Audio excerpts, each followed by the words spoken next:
दर्शक बंधु नमस्कार मु चंद्रकांत सिंह आपको स्वागत करुच्ची आज बहुत सुंदर वीडियो रे। आज आम आलोचना करिया कि स्टोन विषय रे जे किडनी स्टोन अर्थात आम पथरी समस्या रही है जो बहुत कष्ट पाई जाए जो ऑपरेशन न होइके आप भल होगा चाहूँगी ताले निश्चित रूप से आज वीडियो कम्प्लीटली देखूँ। मुझे औषध बतेबी केमी खाइबार विधि बतेबी और 100% आप यूज करें। तो आसतु वीडियो को स्टार्ट करने। दर्शक बंधु जमी मुझे कहली कि किडनी समस्या अर्थात पथरी समस्या किडनी स्टोन जहाँ कहते जदि आप डाक्तर मेडिसिन खाऊँ ताहले भी केते लोक भल होना केते लोक बहुत कष्ट पाँच मुझे आज आपको कहबी किडनी स्टोन बाबद किसी कहबी औषध कहबी तार विधि आपको कहबी। तो सर्वप्रथम आम आसतु स्टार्ट करने किडनी विषय किसी आम जाना किडनी स्टोन प्रकृत में कौन केमी कौन होता है बोली।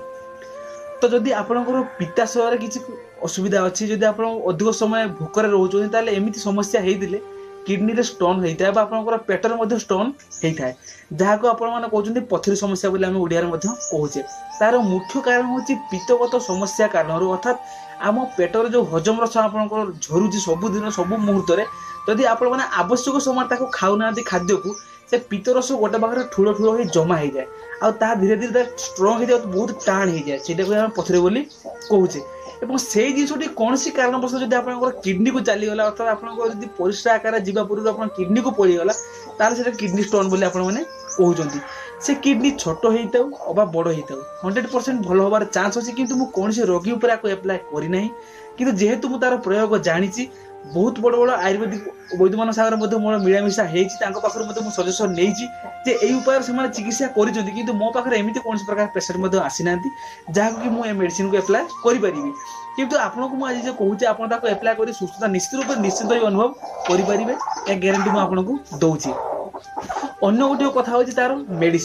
तार मेडिसिन को गाँ गड़ा मान सब निश्चित रूप आप जानते गछ को आउ थे भल कि देखी दूसरी गाँ गड़ा मान गछ को आप निश्चित रूप से देखी थे यही गछ को आम हेमसागर बोली कहूचे यही गछ को आप अमरपई कहते और संस्कृत कहते कि पन सीड अर्थात तार जो सॉरी इंग्लिश कही था अर्थात ये पत्र कड़े कड़े जो देखो धार धार दिखाई धार अर्थात ये पत्र को जब आप जेको जगह फिंगी दौरान ये पत्र ही टोटल गछ बाहरी था। तो वास्तव में ये पत्र को आप भलसे देखो चिन्ह नियंतु गाँ गड़ा मान निश्चित रूप से आप देखिथे आर तो औषधीय गुण कहले बहुत किंतु मुझे आज यार केवल प्रयोग कहबी कि स्टोन बाबद में खाली पेटर स्टोन होते व्यवहार करेंगे किडनी स्टोन होते आप व्यवहार करेंगे। तो यही पत्र महिमा बहुत किंतु ए पत्र खाइले आप शरीर केमी भाव में कार्य करते बाबद टी आलोचना करनवा जेकोसी आप मेडिसिन खातु जदि आप थंडा से मेडिसिन एमती ढंग से तैयारी होता है कि आप थंडा को शरीर से अधिक बढ़ी देता पुणी मनकर आप थंडा 50 अच्छी सी एकदम मेडिसिन खाइले 100 हो जाए पुणी 100 रु डाउन हो 0 हो जाए। तो एमती आकार मेडिसिन सब कार्य करें ठीक सेमती जदि आपण माने एई पत्र को एई गछ को जदि आपण माने व्यवहार करछन्ती स्टोन काम रे तो आपनको शरीर ये बहुत हीट देता है एवं से हीट को कमी कमी कमी कमी धीरे धीरे जमीती धीरे धीरे आपनको पेटर स्टोन होता है सेमिति धीरे धीरे ही स्टोन को माने एकदम मूलरू विनाश कर देता है एई गछ। एवं ये औषध खाइबार विधि आसंता आमे जानि नबा जदि आपण माने एई साइज रो पत्र नउचन्ती जदि आपण माने एई साइज रो पत्र नउचन्ती ताले दुईटा पत्र नियंतु कि गोटे पत्र जदि आरो टिके 10 टिके बड़ पत्र पाइबे ताले आपण गोटे पत्र नेबे ता औषध खाइबार विधि को आपण नोट करि नियंतु आपनकर बहुत काम आसीबो एमिति न हो कि आपण माने भूल बटको खाइ परिबे कारण आयुर्वेदिक सबले ता मात्रा ऊपर बहुत मात्रा प्रभाव पकिते आपण उपयुक्त मात्रा जदि खाइबे 100% बहुत बेनिफिट आपण माने पाइ परिबे। जेमति कि मु कहली कि एतकी बड़ साइज रो पत्र जदि आपण माने नउचंती ताले को दुईटी पत्र नियंतु सकाळे एवं संध्या रे खाली पेट ताको आपण चबई चबई खांतु। आथुर कहि रखुची जदि आपणकर किडनी रे स्टोन समस्या अच्छी जदि आपण माने भलो होबा को चाहूचंती ताहले आपण माने सिंपल भाव में एई अमरपई गछर पत्र को निश्चित होई निर्भुल भाव में आपण एई साइज रो गोटे मीडियम साइज रो पत्र को आपण दुईटा आनतु चबई चबई चबई चबई सकाळ मध्ये खाली पेट रे खांतु से 4:30 रु 5 टाइम भितर संध्या टाइम रे मध्ये आपण याकू खांतु किंतु कंटिन्यू 1.5 मास 2 मास कि 3 मास भितर आपण व्यवहार पई करिया पई पड़िबो काहे कि ना आपणकर धीरे धीरे जेमिति पथरी समस्याटा आरंभ होइदिला सेमिति धीरे धीरे ही ए समस्या मध्ये सरीबा को लागिवो। एवं अन्य गोटी को उपाय आपन कहि दोछि जे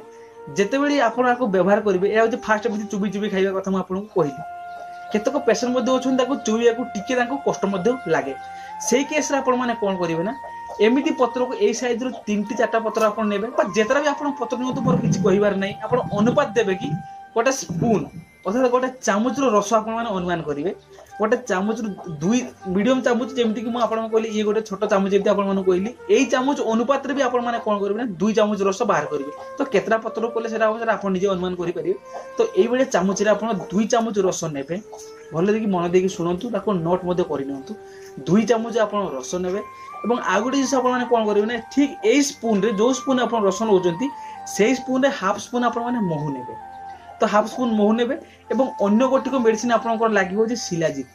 आप मार्केट जाऊँच आयुर्वेदिक स्टोर मध्य जाऊँच निश्चित रूप से आप मेडिसिन को पाइपर तो आप देखो ये दियासिल काठी को देखो भल के देखी दूसरी ये हूँ माचिस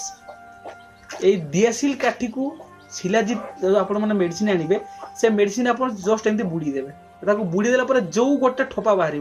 से गोटे ठोपार एक से माने पूरा कह माने टिके भी आप एक्सट्रा यूज करते भल से ध्यान दिंतु पूरा आपको बुड़ी देवे दियासिल काठी को गोटे ठोपा ही जी बाहर से गोटे ठोपा ही मिक्स करेंगे आउ थे कही रखुची यही स्पून रे अमरपई गछर पत्र तार रस 2 चामच ने हाफ स्पून ने महू एवं गोटे दियासिल काठर गोटे ठोपा आप ने शिलाजित से शिलाजित को भल भाव में मिक्स करेंगे गोटे ग्लास भल से मिक्स करेंगे अल्प टी से पानी पकईदे कौन करेंगे ना सकाଳେ सन्धार जमी आपको कहली खाली पेट पी पारे तो ये है तार द्वितीय विधि एवं अन्य गोटिक विधि आपको कहि आप रस बाहर करेंगे रस बाहर करने टाइम आप देखिए आ देहर रस एत शीघ्र बाहर जेहेतु बहलिया पत्र अच्छी एत शीघ्र रस बाहर आप सिंपल कौन करेंगे ना 3-4टी पत्र भल से धोईदे फ्रेश आप हेमदस्तार कुटी पारे कि कौन सी गोटे जगह गोटे एमती कुटी पारे भल से कुटी देगी चामच अनुपात 2 3 चामच खंडे पानी आप मिक्स कर दिखाँ एमती चिपिड़ी देवे गोटे कना देहर दे हो कि गोटे मसरी कौन गोटे जगह आप गोटे पात्र भल से मैंने रस बाहर कर चेष्टा करेंगे जमी आप चा छणा हो से कौन मानने भल गोटे जिनस गोटे नहीं सफा सुतरा जिनस नहीं रस आप बाहर कर यूज करेंगे तो ये तार विधि आपको कहली किंतु आपको आप माने केमिति परिस्थिति आप यूज करेंगे से कथा आपको कही रखुची जदि आप स्टोन अत्यधिक आप पेन हो अर्थात जदि से पथर 10 mm हो कि 15 mm भितर हो से पथर जदि भितर आपड़ी हलचल पेट भितर हो जाए ताले आपको बहुत मात्रा पेन हो मुझे पेसेंट को देखी मो माँ पेसेंट थे कि बर्तमान टी कंट्रोल हो भितर तो निश्चित रूप से जिते हलचल हो जाए से स्टोन आपको बहुत कष्ट होता है से समय आप कौन करेंगे आप डाक्तरी मेडिसिन यूज कर बहुत भल कथा मुझे कहबी कारण डाक्तरी मेडिसिन केवि खराब नहीं कि आवश्यकता अधिक यूज करेंगे डाक्तरी मेडिसिन खराब प्रभाव आप पेन को खटेया आप painkiller type kidney stone painkiller खाईपारे ताकि आप बथा दूर होता किंतु जो ऑपरेशन कथा आसे जो ऑपरेशन कथा आसे जो आप सर्जरी कथा आसे ताको आप एवॉइड कर दिंतु तो आप कंटिन्यू 2 ରୁ 3 मास आर रस जो आप खाऊँ 100% भल बार चांस अच्छी तो दर्शक बंधु मुझे जानी आपको जो सब वीडियो टिप्स आपको दूसरी आपने यूज कर प्रकृत आप बेनिफिट पाँच कि नहीं मुझे जानी कि आम चैनल सब चेष्टा करूँ भल भल इनफर्मेशन दवाई ताकि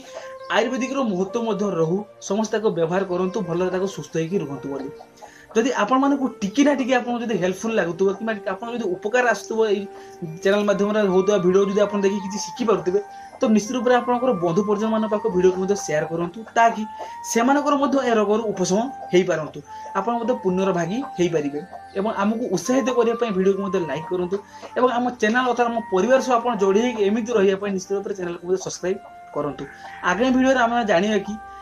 बाल झड़वा समस्या अर्थात केश समस्या जो मान झड़ुची कौन गोटे तार कारण केमिति तार मेडिसिन कौन केमी घरोई भाव में आप संपूर्ण रूप चिकित्सा करेंगे किंतु केबे भी आपको से बाल झड़वा समस्या शैम्पूर व्यवहार करेंगे से बाबद मुझे भिडियो नहीं आसबि से भिडियो को आप बहुत भल पाइबे दिंतु बस रखुची नमस्कार।